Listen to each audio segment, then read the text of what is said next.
So hello, welcome to my STEM story. For those that don't know, STEM stands for science, technology, engineering, and mathematics. So a little bit about me. My name is Erica Ross. I was born in Maine in the United States, but I was mostly raised in the Dominican Republic. I'm currently finishing my bachelor's degree in software engineering.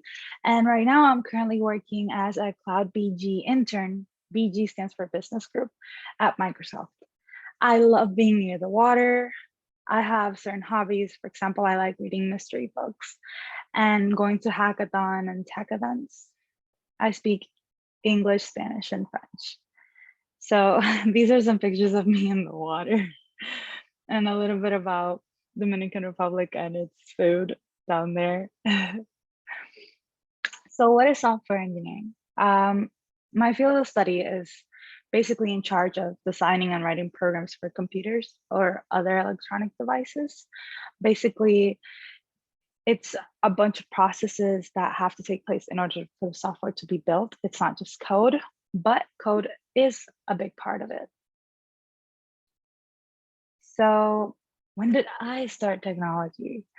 I started technology when I found this book called Big Java. It was a very random book. I found it in my house. I was around 14 years old and I'm very curious. So I decided to open it. I checked it out. I'm like, what is this? This is so cool. And by then I had already seen like the CEOs of Facebook and Twitter. And I was like, oh, this is like programming, this is code. And that's when I started playing around with it. I thought it was so cool because, I already told you guys before that I speak 3 languages.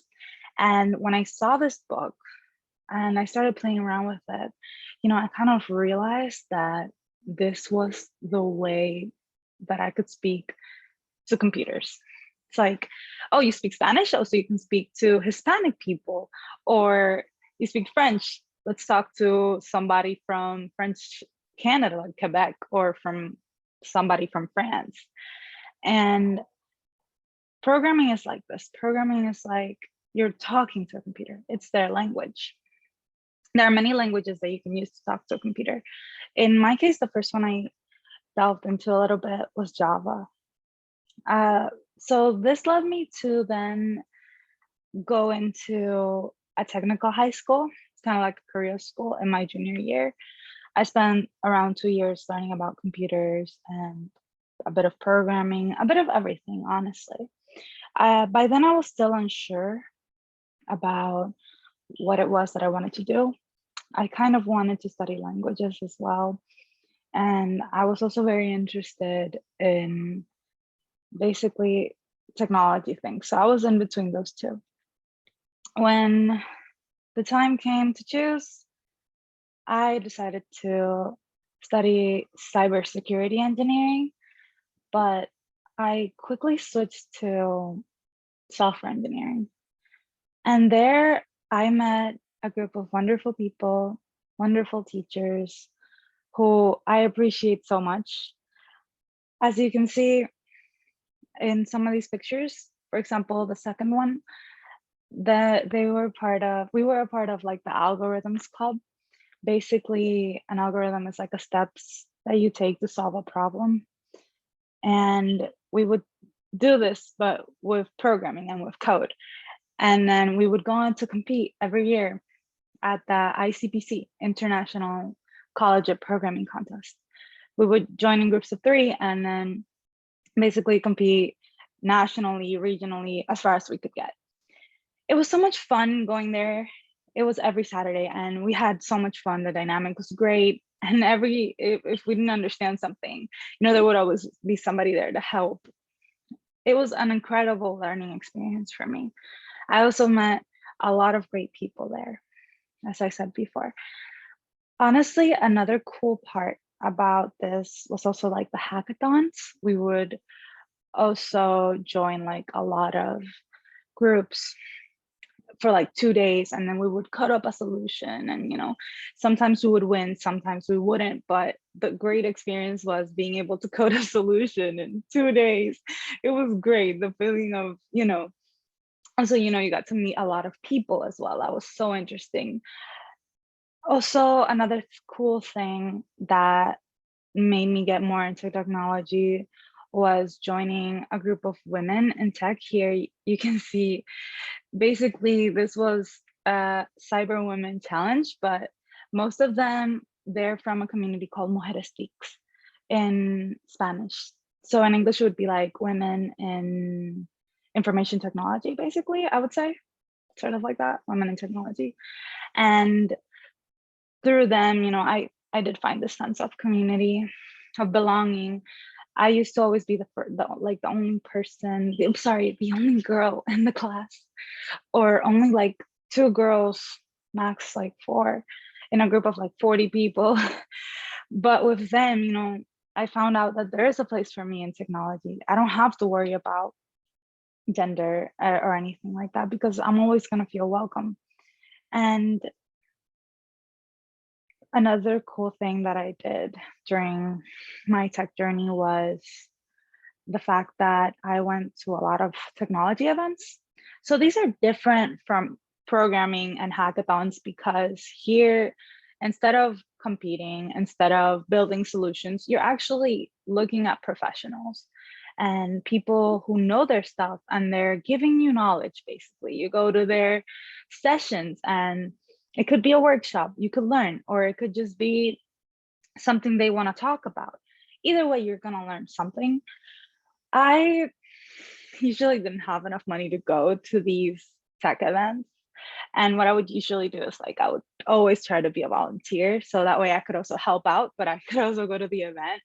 And that way I had like the best of both worlds. It was really great. All this, I would say, got me through through my years of college. So yeah.